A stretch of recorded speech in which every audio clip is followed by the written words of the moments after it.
साथियों, आज हम 14वें सर्ग का पाठ सुनने वाले हैं। 14वें सर्ग में महाराज दशरथ के द्वारा अश्वमेध यज्ञ के अनुष्ठान का वर्णन है। इसमें यज्ञ की सभी क्रियाओं का वर्णन है और अंत में अश्वमेध यज्ञ पूरा होने पर महाराज दशरथ ने श्रृंग ऋषि से प्रार्थना की कि पुत्र प्राप्ति के लिए पुत्रेष्ठी यज्ञ कराएं। तो उन्होंने तथास्तु कहकर इसकी अनुमति प्रदान की। तो चलिए 14वें सर्ग की कथा सुनते हैं। श्री सीतारामचंद्राभ्याम नमः। श्रीमद् वाल्मीकि रामायणम बालकांडम 14 सर्गः। महाराज दशरथ के द्वारा अश्वमेध यज्ञ का सांगोपांग अनुष्ठान। इधर वर्ष पूरा होने पर यज्ञ संबंधी अश्व भूमंडल में भ्रमण करके लौट आया। फिर सरयू नदी के उत्तर तट पर राजा का यज्ञ आरंभ हुआ। महामनस्वी राजा दशरथ के उस अश्वमेध नामक महायज्ञ में ऋष्य श्रृंग को आगे करके श्रेष्ठ ब्राह्मण यज्ञ संबंधी कर्म करने लगे। यज्ञ कराने वाले सभी ब्राह्मण वेदों के पारंगत विद्वान थे, अतः वे न्याय तथा विधि के अनुसार सब कर्मों का उचित रीति से संपादन करते थे और शास्त्र के अनुसार किस क्रम से किस समय कौन सी क्रिया करनी चाहिए इसको स्मरण रखते हुए प्रत्येक कर्म में प्रवृत्त होते थे। ब्राह्मण ने प्रवर्ग्य अश्वमेध के अंगभूत कर्म विशेष का शास्त्र विधि मीमांसा और कल्पसूत्र के अनुसार संपादन करके उपसद नामक इष्ट विशेष का भी शास्त्र के अनुसार ही अनुष्ठान किया। तत्पश्चात शास्त्रीय उपदेश से अधिक जो अतिदेशतः प्राप्त कर्म है उस सबका भी विधिवत संपादन किया। तदनंतर तत्त कर्मों के अंगभूत देवताओं का पूजन करके हर्ष में भरे हुए उन सभी मुनिवरों ने विधिपूर्वक प्रातः सवन आदि अर्थात प्रातः सवन, मध्याह्न सवन और तृतीय सवन कर्म किए। इंद्र देवता को विधिपूर्वक हविष्य का भाग अर्पित किया गया। पाप निवर्तक राजा सोमलता का रस निकाला गया। फिर क्रमशः माध्याह्न सवन का भी कार्य प्रारंभ हुआ।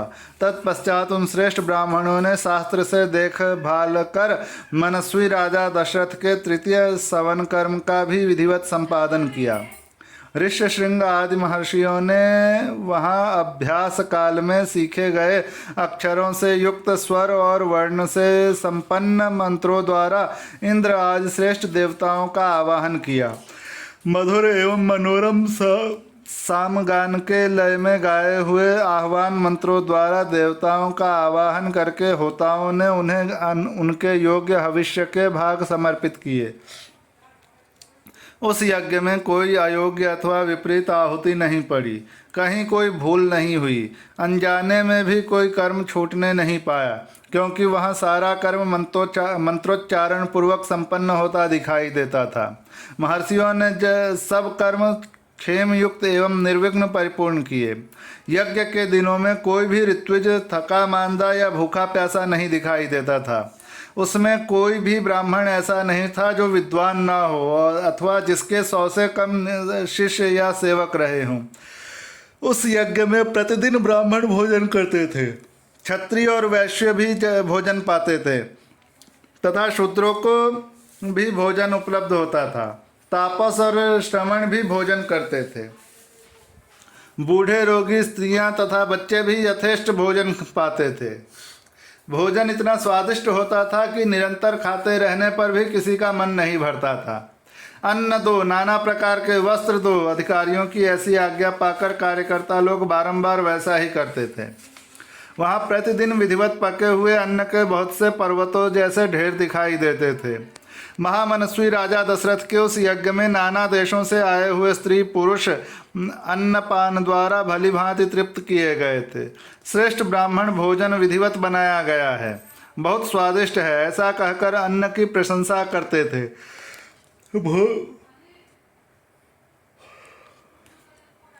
भोजन करके उठे हुए लोगों के मुख से राजा सदा यही सुनते थे कि हम लोग खूब तृप्त हुए, आपका कल्याण हो।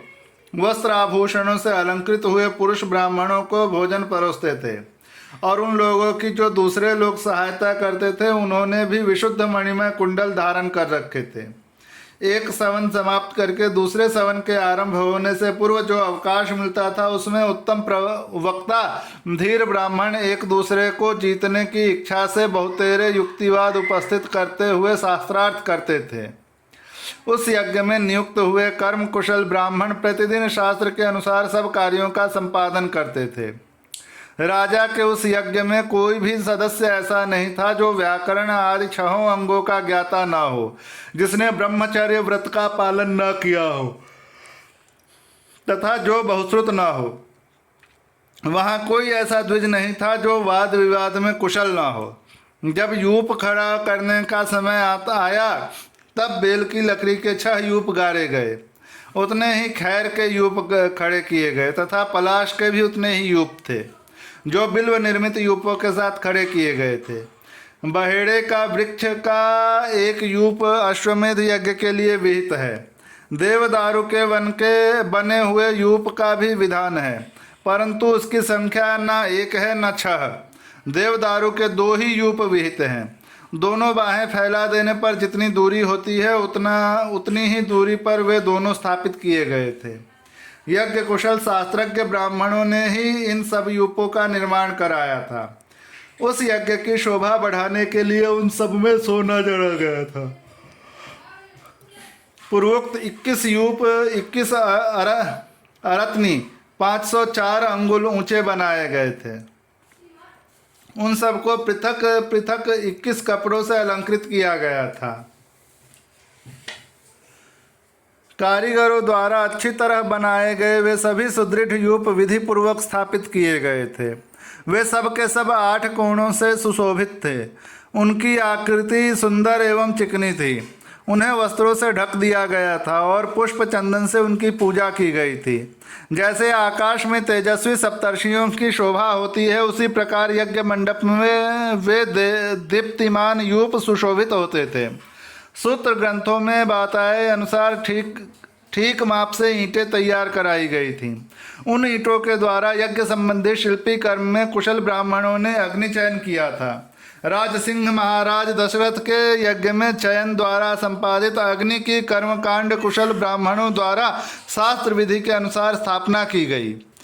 उस अग्नि की आकृति दोनों पंख और पुच्छ फैलाकर नीचे देखते हुए पूर्वाभिमुख खड़े हुए गरुड़ की सी प्रतीति होती थी।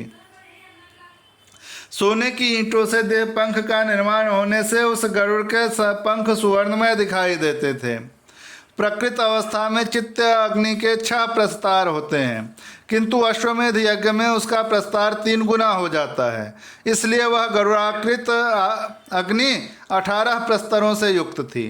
वहाँ पूर्वोक्त यूपों में शास्त्र विहित पशु, सर्प और पक्षी विभिन्न देवताओं के उद्देश्य से बांधे गए थे। शामित्र कर्म में यज्ञीय अश्व तथा कुर्म आदि जलचर जंतु जो जहाँ लाए गए थे, ऋषियों ने उन सबको शास्त्र विधि के अनुसार पूर्वोक्त यूपों में बांध दिया।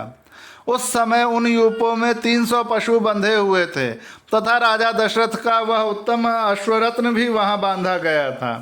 रानी कौशल्या ने वहाँ प्रोक्षण आदि के द्वारा सब ओर से उस अश्व का संस्कार करके बड़ी प्रसन्नता के साथ 3 तलवारों से उसका स्पर्श किया। तदनंतर कौशल्या देवी ने सुस्थिर चित्त से धर्म पालन की इच्छा रखकर उस अश्व के निकट एक रात निवास किया। तत्पश्चात होता उध्वर्यु और उद्गाता ने राजा की क्षत्रिय जातीय महिषी कौशल्या, वैश्य जातीय स्त्री वावाता तथा शूद्र जातीय स्त्री परिवृत्ति, इन सबके हाथ से उस अश्व का स्पर्श कराया। जाति के अनुसार नाम अलग अलग होते हैं। दशरथ के तो कौशल्या, कैकेयी और सुमित्रा तीनों क्षत्रिय जाति की ही रानियां थीं।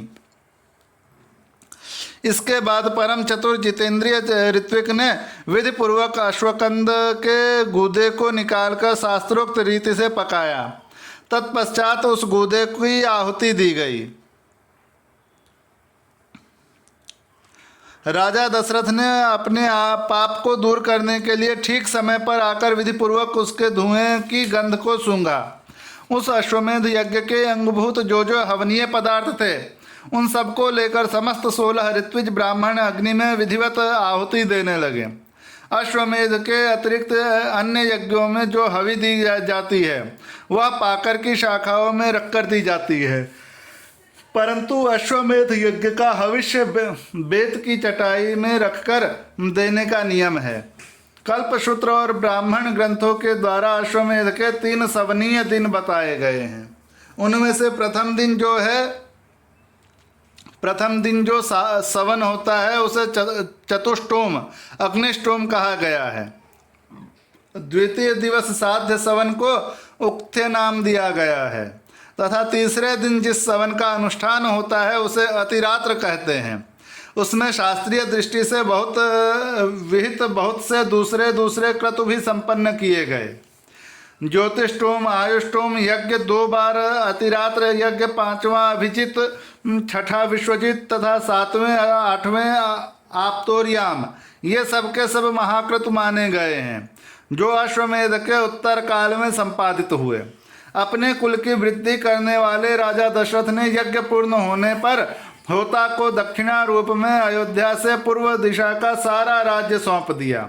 उद्धवरयु के पश्चिम दिशा तथा ब्रह्म को दक्षिण दिशा का राज्य दे दिया। इसी तरह उद्गाता को उत्तर दिशा की सारी भूमि दे दी। पूर्व काल में भगवान ब्रह्मा जी ने जिसका अनुष्ठान किया था उस अश्वमेध नामक महायज्ञ में ऐसी ही दक्षिणा का विधान किया गया है। इस प्रकार विधि पूर्वक यज्ञ समाप्त करके अपने कुल की वृद्धि करने वाले पुरुष शिरोमणि राजा दशरथ ने ऋत्विजों को सारी पृथ्वी दान कर दी। यों दान देकर इक्ष्वाकु कुल नंदन श्रीमान महाराज दशरथ के हर्ष की सीमा न रही। परंतु समस्त ऋत्विज उन निष्पाप नरेश से इस प्रकार बोले, महाराज अकेले आप ही इस संपूर्ण पृथ्वी की रक्षा करने में समर्थ हैं, हम में इसके पालन की शक्ति नहीं है, अतः भूमि से हमारा कोई प्रयोजन नहीं है। भूमिपाल, हम तो सदा वेदों के स्वाध्याय में ही लगे रहते हैं, इस भूमि का पालन हमसे नहीं हो सकता, अतः आप हमें यहाँ इस भूमि का कुछ निष्क्रिय मूल्य ही दे दें।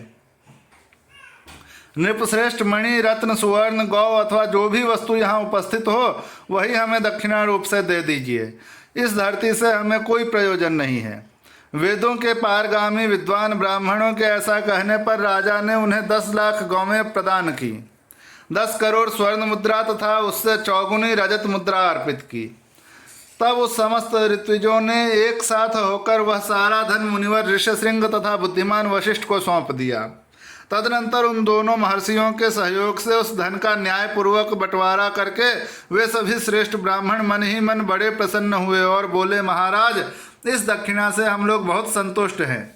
इसके बाद एकाग्र चित्त होकर राजा दशरथ ने अभ्यागत ब्राह्मणों को 1 करोड़ जाम्बुनद सुवर्ण की मुद्राएं बांटी। सारा धन दे देने के बाद जब कुछ नहीं बच रहा था तब एक दरिद्र ब्राह्मण ने आकर राजा से धन की याचना की। उस समय उन रघुकुल नंदन नरेश ने उसे अपने हाथ का उत्तम आभूषण उतार कर दे दिया। तत्पश्चात जब सभी ब्राह्मण विधिवत संतुष्ट हो गए उस समय उन पर स्नेह रखने वाले नरेश ने उन सबको प्रणाम किया। प्रणाम करते समय उनकी सारी इंद्रियां हर्ष से विह्वल हो रही थीं। पृथ्वी पर पड़े हुए उन उदार नरवीर को ब्राह्मणों ने नाना प्रकार के आशीर्वाद दिए। तदनंतर उस परम उत्तम यज्ञ का पुण्य फल पाकर राजा दशरथ के मन में बड़ी प्रसन्नता हुई। वह यज्ञ उनमें सब पापों का नाश करने वाला तथा उन्हें स्वर्ग लोक में पहुंचाने वाला था। साधारण राजाओं के लिए उस यज्ञ को आदि से अंत तक पूर्ण कर लेना बहुत ही कठिन था। यज्ञ समाप्त होने पर राजा दशरथ ने ऋष्यशृंग से कहा, उत्तम व्रत का पालन करने वाले मुनीश्वर, अब जो कर्म मेरी कुल परंपरा को बढ़ाने वाला हो उसका संपादन आपको करना चाहिए। तब द्विजश्रेष्ठ ऋष्यशृंग तथास्तु कहकर राजा से बोले, राजन आपके 4 पुत्र होंगे जो इस कुल के भार को वहन करने में समर्थ होंगे। उनका यह मधुर वचन सुनकर मन और इंद्रियों को संयम में रखने वाले महामना महाराज दशरथ उन्हें प्रणाम करके बड़े हर्ष को प्राप्त हुए तथा उन्होंने ऋष्यशृंग को पुनः पुत्र प्राप्ति कराने वाले कर्म का अनुष्ठान करने के लिए प्रेरित किया। इस प्रकार श्री वाल्मीकि निर्मित आर्ष रामायण आदि काव्य के बालकांड में 14वां सर्ग पूरा हुआ।